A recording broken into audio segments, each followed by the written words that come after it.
제 1965다 토이바 쟁 땅버기 이호두니 아코기 보톡 거기 자톡 레이저바 레이저나 쟁 타도오미바 람덤시다 거기 짝 땅버 톡다 1965다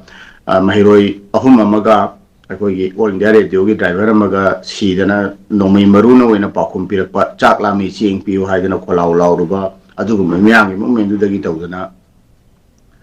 tawrakanda aikoi madugi nongan madugi emsu all manipur students union ji pokla khrine adamai da mathang thang lakana statehood ki matam da chu statehood phangna ba hona ba matam da chu hojik pi be statehood chu kai dawre already aikoi gi kari haitare mapung pha da ba statehood ngasai gi chingchep thara ba statehood ama pire 1970 da adui matam da chu dum mioi manga si gi bagi kari wari mayam ma struggle marak to yaure adu gi dum lae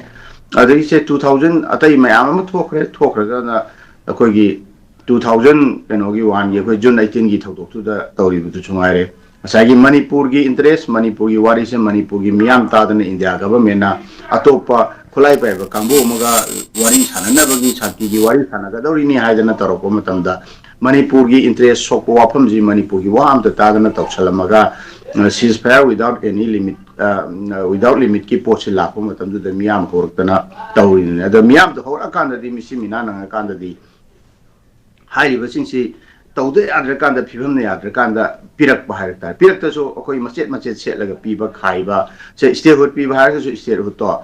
पुरा पीदबे वाने statehood तो अखोई चिंगचेप थादलगा पिरक पनेबा सिनबदो मपुंग फाना statehood योइबे यादबगी अदुनो ngasi क्राइसिस मयाम मखोई थेंगनरिबा अदुगी June 19 गिदुदा तौरे कोनथंगदा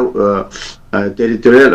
लिमिट यावदना तौसलंबा सिसफेयर दो कोनाबदी मिसिमिना यावकांदा हंदोखरे अदु मियामगी मुमेन लाकांदाने अदुना हौजिकसु तौरिबा थोइबसिंगसिदा सिगी तोंगान तोंगान बकेनो मयाम मखा कोगी मखल मखेल मथेल मखल मखा या